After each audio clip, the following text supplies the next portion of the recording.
Hello everyone, this is Jiaki back again with another mini vlog.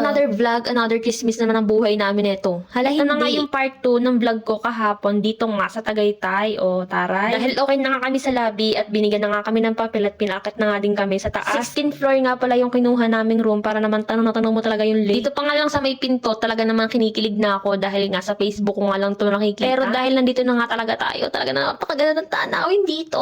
Hala, OA na. Pagpasok talaga namin, chinek talaga namin agad yung balcony. O, di ba? Ang ganda. Talaga naman, tanong mo talaga dito yung lake. Maya-maya nga din, nag-ayos na nga din kami ni Aki para makapagpalit naman ng damit dahil nga sobrang init sa labas. Tapos, binuksan na nga din namin dyan yung aircon para medyo lumamig-lamig na. Dahil nga pares nga kami lobat ni Aki, kaya naman dali-dali kami nag-charge muna diyan. At dahil first time nga namin ni Aki na makarating dito, kaya naman talagang hindi ko tinigilan tun sa lamig. Iba din pala ang panahon dito sa Tagaytay dahil nga mainit, pero sobrang lamig din naman ng hangin. Dito nga, chinek ko din yung CR nila at meron din naman sila ditong bidet. Nga, magkahiwalay nga yung CR at yung paliguan niya. Meron nga tong heater pero hindi na nga namin ginamit. Pasensyahan nyo na ang voice over na to dahil medyo sinisipon na nga ako dahil iba nga ang panahon nga dito. Dito nga, ikinonect na namin yung mga gadgets namin dahil kahit naman dito ay free wifi din sila. Maya nga din, ay inayos na nga din namin yung mga pinamili namin doon sa metro. Ito naman ang mga binili namin dahil kinabukasan din naman ay uwi din naman kami. Nag-alangan pa nga akong bumili dyan ng lutuin dahil nga baka wala nga kaming lutuan dito. Pero dahil may rice cooker naman, kaya naman nakapagsaing na nga ako diyan. Diyan nga, habang inaantay ko nga na makulo yung sinaing at makulo yung tubig na pinapakaluan ko, nagpunta nga muna nga ako dito sa kwarto. Nga, at pagpasok ko nga, nakita ko nga si Aki, nabalot na balot ng kumot. Paano ba naman hindi lalamigin? Tinodo nga niya yung aircon. Maganda rin tong nakuha naming room dahil sobrang linis at sobrang bango na. Para bang ayaw na namin umuwi. Ala, hindi. Ang OA naman. Pinaka-purpose nga namin, kaya kami nagtagaytay ni Aki, makita nga yung view ng lake. Huwag nang kung ano-anong isipin mo pa dyan. Hala, hindi. Maganda rin tong nakuha naming room at talaga namang nasa gitna kami. Tapos, yung tapat nga ng kama ay balcony na. Sino ba namang hindi matutuwa kapag nakarating ka naman dito? Etong balcony naman nila ay tama lang sa pang-dalawang tao. Nga, at pagpasensyahan nyo na dahil puro noo ko yung makikita nyo dito dahil hindi ko pala na-front yung video. Bawi na lang tayo sa susunod na video. Hala, hindi. Mamaya naman ipapakita namin sa inyo yung kabuuan ng harap na yan. Pero ngayon, tiisin nyo muna yung mukha ko dito dahil ito talaga ang nakuha ng camera namin. Wala ka nang magagawa, manood ka lang dyan. Hala, hindi. Sorry naman na. Dahil nananahimik nga si Aka dito dahil nilalamig daw siya kaya naman pinuntahan ko at ginulo ko nga. Yung kama nga nila dito ay may spring kaya naman medyo maingay siya kapag sobrang talon na. Pero okay naman dahil nga malambot din naman. Paano ba naman hindi ka lalamigin? Nasa tapat mo naman pala yung aircon. Na para bang gusto ko na lang matulog dito maghapon at huwag na nga kumilos. Hala, hindi. Nga, at luto na nga yung sinaing at kumulo na nga din yung tubig para sa pansit canton. Pansit canton nga lang ang tanghalian namin ngayon dahil alam ko ito lang ang pwedeng lutuin nga dito. Pero nakausap nga namin yung nag-assist nga sa amin, pwede naman daw kami magluto dito, mag-a-add nga lang kami ng 150. Pero dahil saglit lang naman kami dito at tanawin lang naman pinunta namin dito, hindi na nga kami nagpa-add. Dahil dito hanggang dito, dala-dala ang pagtitipid. Hala, hindi. Nga, at meron naman lamesa sa loob pero sa balcony nga kami kumain ni Aki. Para naman ma-feel namin yung ganda ng tanawin. Halang OA naman. Ito na nga yung kabuuan ng balcony at kabuuan nga ng mga tanawin dito. Wala na akong masabi sa inyo dahil sobrang ganda talaga dito. Yan naman ito, chismisan na lang muna kaming dalawa ni Aki sa buhay namin. Ito talaga yung tao na masarap sumbungan kasi kahit alam niyang mali ka, tama ka pa rin sa mata niya.